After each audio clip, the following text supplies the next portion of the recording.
Master, bakit hindi tayo uminom bago tayo bumalik sa pamilya Moyong? Lahat ay pagod sa security mission. Anong kalokohan? Nakalimutan mo ba na nasa isang digmaan sa nayon ng Deryok? I don't think that Deryok village is crazy enough to attack us in Xinjiang, ngunit hindi natin dapat pabayaan ang ating pagbabantay kahit isang segundo. Walang pagmamahal talaga ang pamilya Moyong. Hindi mo ba naisip na, okay lang na uminom ka ng alak papunta sa underworld? Gai Musu, bakit ka nandito sa Xinjiang? How dare you provoke war sa base ng pamilya Moyong? Wala ka sa sarili mo. Chu Saljo, putulin muna ang mga kamay at paa ng pamilya Moyong. Hanggang sa maputol ang ulo nila. Katulad ng sinabi ni Papa, ngayon ang mga bastard na taga Deryok Village ay agad na naglabas ng kanilang mga pangil. Kumusta ang sitwasyon? Mahirap hulaan, maraming labanan ang nagaganap sa buong Xinjiang ngayon. Matalino sila, mukhang sinusubukan muna nilang putulin ang ating mga kamay at paa sa loob ng sarili nating teritoryo. Mga kuya, Gia, ang Lion League of the North Wind Virtues Talents ay lumitaw. The North Wind Virtues Talents. Chol mo rin mula sa Lion League. Sigurado ka ba? Oo, kinumpirma ko ito. Mukhang sasabak dito ang Lion League. Kailangan natin itong hawakan kaagad. Chol mo rin, paniguradong kakampi ang taong iyon sa nayon ng Deryok na nasa ilalim ng pamumuno ng Lion League. I'm sure gagawin niya, ngunit kung atakihin natin siya ng madalian, maaari nating gawing kaaway ang buong Lion League. I guess kailangan natin siyang makilala ng personal. Gusto kong pumunta ka sa The North Ridge Cave, sabihin ito kay ama at maghanda, siguro, matatapos na ang lahat mamayang gabi. Mahirap na. Ang kanyang mga ugat ay malubhang nasugatan, pati na rin ang kanyang enerhiya at dugo ay nakakalat. Inay, ano ang nagpapahirap? Dahil ba sa kakayahan mo? O dahil ba sa pera? Tiwala akong masasabi ko na ako ang pinakamahusay na manggagamot sa Xinjiang, walang paraan na hindi ko ito magagamot, tama ba? Ngunit, kailangan ko ng ligaw na ginseng, at ilang bihirang gamot din. Kaya dahil sa pera, please treat her. Gaano man ito kamahal at gaano katagal, kailangan mo siyang pagalingin. O syempre, gagawin ko, I put my reputation on the line, gagamutin ko talaga tong babaeng to. Pagkatapos, gagawa ako ng mga gamot at babalik bukas. Hang, malaki ang utang na loob ko sa iyo. Sinabi mo ba na ang pangalan mo ay Oh Sang-woo? Kung taga-Goryeo ka rin, hindi mo dapat pinapakita ang luha mo nang walang iniisip. Kahit ngayon lang, at magpakailanman. Moyong family, napakaraming hindi magkakaugnay na pangyayari na humahantong sa pamilya Moyong. Siguro walang kinalaman sa pangyayari noon, nang hilahin ng sugo ng Yuan si Moenuna sa Yuan. Ngunit, ang pangyayari tungkol sa anak ni Master, ayon din sa kwento ni Sun Wang-woo. Sang-woo, paano nangyari yon sa nanay mo? Ang aking ina ay nahaharap sa isang hindi inaasahang aksidente nang hinahanap niya ang aking nawawalang ama. Ang aking ama ang namagitan sa kalakalan sa pagitan ng Goryeo at ibang mga bansa. Isang araw, isa-isang naglaho ang ilang mga nakikipagkalakalan sa aking ama. And at the end, nawala din yung mga Goryeo na nakatrabaho ng tatay ko. Tapos, hiniling ng tatay ko sa pamilya Moyong na nagkataong may koneksyon sa kanya na hanapin sila, ngunit tumanggi sila. At nawala din ang tatay ko noong gabing iyon. Bali-balitang hinayla sila sa kuweba ng pamilya Moyong. Ibig sabihin ay maraming Goryeo ang ginanap doon. Sa kuweba sabi niya, ano sa tingin mo tungkol dito, matanda? Haha, paano mo malalaman na ako ito nang hindi mo nilingan? Walang hindi sisang-ayon na ikaw ang pinakamabahong matanda sa mundo. Haha amoy para sa mga pulubi, wala nang mas magandang papuri kaysa dyan, di ba? Pero, ano ang iniisip mo? Alam kong narinig mo lahat ng pakikipag-usap ko kay Sang-woo mula sa bubong. Tungkol sa pagkawala ng mga taong Goryeo. Sa totoo lang, hindi na bago ang pagkawala ng mga taong Goryeo. Ito ay madalas na pangyayari sa Xinjiang at sa buong lalawigan ng Liaoning mula noong 20 taon na ang nakakaraan. Nagsagawa ng investigasyon si Gaibang noong panahong iyon, ngunit wala kaming nakita. Gayunpaman, naisip namin na maaaring may kinalaman ang pamilya Moyong sa mga pangyayaring iyon kahit papaano. Ngunit naputol ito nang ipahayag ng pamilya Moyong ang pagsasara ng pinto ng kanilang sekta sa tamang oras. Narinig ko na ang impormasyon mula sa Gaibang ay ang pinakamahusay sa mundo, Tila ito ay isang kasinungalingan din. Nako, naiinip ka na. 20 taon na ang nakalilipas na wala kaming nahanap. Iba na ngayon, marami tayong alam. Halimbawa ang lokasyon ng kuweba na iyong hinahanap. Pero yun lang ang masasabi ko ng libre. Hindi mo malalaman ang lahat ng impormasyon maliban kung babayaran mo ito sa isang makatwirang presyo. Gusto mo ba ng deal? Ito ang prinsipyo ng gaibang. Maligayang pagdating. Ang taong iyon. Anong sorpresa, Joel Morin, The North Wind Virtues Talent. Ang The Two Saints, The Three Tyrants and The Four Honors, ang sumisikat na bituin ng grupong iyon, at isa sa 3 kahangahangang may pambihirang kakayahan. Ang The Nine Centrals, The Five Dragons League, The Lion League ang 3 pinakamakapangyarihang grupo na tinawag na The Three Central Pillars ng Iron Martial Association. Sa kanilang lahat, hindi ako makapaniwala na pupunta dito ng personal ang Young Master ng Lion League. Ngayon nakikita ko kung gaano siya nag-aalala tungkol sa sagupaan sa pagitan ng Deryok Village at ng pamilya Moyong. The North Wind Virtues Talent. Long time no see, Master.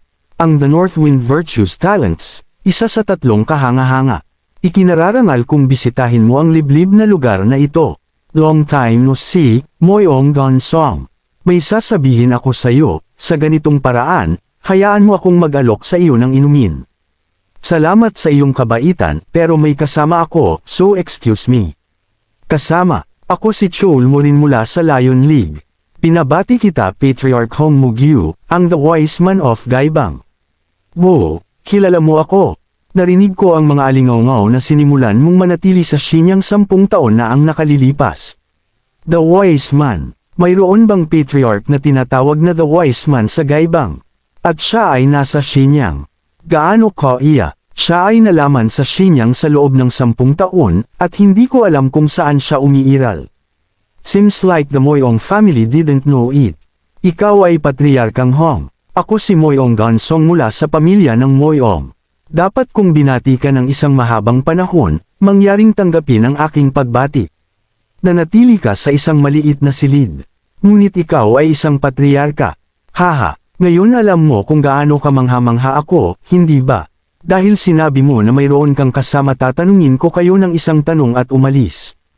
Kung mayroong isang hindi maiiwasang pag-aaway sa pagitan ng pamilya ng Moyong at Deryok Village, ano ang gagawin ng The Northwind Virtues Talent? Ang The Unmatched Sword Tyrant na pag-asa ay hindi inaasahan na walang salungatan sa pagitan ng pamilya ng Moyong at Deryok Village. Gayun din ang lahat ng nangyayari sa Xinyang ay sanhi ng isang tao, kaya nag-aalala siya na ito ay pinlano. Nangangahulugan ba iyan na nag-aalinlangan siya sa aking pamilya? How could that be? Umaasa ako na hindi ito. I got it, then, I'll leave now. Joel Morin, mangyaring alagaan ang iyong sarili. Ang gabi ng Xinyang ay mapanganib. Ipapanatili ko iyan sa isip. Hindi niya gusto ang anumang mga salungatan. Sa tingin ba niya ay natatakot ako? Nakakatawa ito. Joel Morin, ngayon ay magiging iyong huling araw. Tama, kumusta na ang The Unmatched Sword Tyrant? Mabuti, maganda ang kalagayan ng aking ama. Anyway, you look younger than you were 10 years ago. Unmatched Sword Tyrant, Joel Musong. Tulad ng sinabi ng matanda sa Iron Horse Bureau, isa siya sa pinakamagaling sa 3. Ikinagagalak kitang makilala, ako ay Joel Morin ng Lion League. Ako ay Dan sa iyo. Ano, wala man lang akong nararamdamang energy mula sa kanya. Baka siya ay isang master na maaaring kontrolin ang kanyang aura. Anyway, kailangan kong mag-ingat sa kanya kung sakaling kasama niya ang The Wise Man. Northwind Virtues Talent. Parang may 2 dahilan ka kung bakit mo ako pinuntahan. Impormasyon tungkol sa layunin ng pamilya Moyong. Kung hindi yun, then you're hoping na hindi kasali ang gaibang sa klase na ito. Which one is it? Nagulat ako sa dami ng impormasyon ng gaibang. Ginagawa ng ama ang kanyang makakaya para matigil na ang away ng Deryok Village at ng pamilya Moyong. I see, from the perspective of the Lion League, may kanya-kanyang circumstances din ang mga opisyal ng Deryok Village. Kailangan mo ring suriin ang sitwasyon ng The Five Dragon League. Pinakamabuting iwasan ang pagkakaroon ng digmaan sa ngayon. Kung yan ang sinasabi ng The Unmatched Tyrant, naiintindihan ko at ipinangako ko na hindi sasali ang gaibang dito. Well, unless wala silang reklamo. Haha, paano kaya yun? Anyway, kailangan kong pumunta ngayon. Long time no see, head ng Deryok Village. Nalaman mo ba ang layunin ng pamilya Moyong? Tumigil sila sa pakikipag-ayos sa pamilya Moyong. Sinabi nila na hindi rin nila gugustuhing makialam sa kasong ito at mukhang hindi sila nagdududa sa sinuman. So, ang ibig sabihin ng The North Wind Virtus Talent ay, kung hindi maiiwasan ang labanan sa pamilya Moyong, mabuti pang tapusin ito ng mabilis. Tara na, at tanggapin ang pamana ng The Great North Ridge. Siguro gagawin mo ito mamayang gabi. Well, mukhang magiging mahaba ang gabi. Ito ay isang magandang pagkakataon na makalusot sa panahon ng kaguluhan. Makinig ka, sabay tayo, lumitaw ang Northwind Virtues Talent ng Lion League. Ito ay tulad ng inaasahan ng ama, halata naman ang intensyon nila. Ang Lion League ay kaanib sa Deryok Village, dumating lang sila dahil sa alitan ng pamilya Moyong at Deryok Village. Tiyak na nilalayo nila ang pamana ng Great North Ridge, tulad ng inaasahan ko. May higit pa dyan, ang The Wise Man ng Gaibang ay nasa Xinyang. Nangako siya na hindi siya makikialam sa sagupaan ng Deryok Village. Ngunit gagawa ng kinakailangang pag-iingat. Kung makikisali ang Gaibang haharapin natin ito ng buo. Ngayon, ihahayag ng pamilya Moyong ang pinakamahalagang araw sa kasaysayan nito. Gagawa tayo ng stepping stone. At hindi magiging hangganan ng gitnang distrito. Pinuno ng 5 Dragon League. Sumulong tayo at tumayo sa tuktok ng The Iron Martial Association. Ang paglipol ng pares na ito. Itatago ko ang buong mundo sa aking paanan. Sa di kalayuan, nakita ng ating bida ang Iron Horse Bureau. Nakakagaan ng loob, I guess hindi sila nasali sa away ng dalawang pamilya. Ano ang pinagkakaabalahan nito? Ang mga uwak lang ang nakakain. Kung alam kong ito ang layunin ng pamilya Moyong, mas mabilis sana kami. Kung ginawa namin, hindi sana nangyari ang trahedyang ito. Ang aking martial arts ay hindi para sa pagligtas ng mga tao. At sila ang unang lumaban na naging komportable sa amin. Ikaw, huwag mong sabihing hinulaan mo ang lahat ng ito. The North Ridge Cave, ipagtanggol ang North Ridge Cave. Sirain ang pamilya Moyong. Pigilan mo sila kahit anong mangyari. Ruthless Lion Slash. Organisado lahat ang mga nakaligtas sa pamilya Moyong. 20 taon na nilang itinatago ang North Ridge Cave, pero ngayon madali na tayong makalusot. Kakaiba yan, Master. Delikado na. Master, ayos ka lang ba? Anong meron sa mga bastard na yan? Mahusay na trabaho sa paggawa ng lahat ng paraan dito. You bastard. Hindi ako makapaniwala na lalabas ang master ng Deryok Village. Parang interesting ang legacy ng Great North Ridge. Moyong Dong Chien. Ito ang tanda ng pagtatatag. Deryok Village bastards, medyo marami ang napatay. Nawasak na ang establishmentong ito.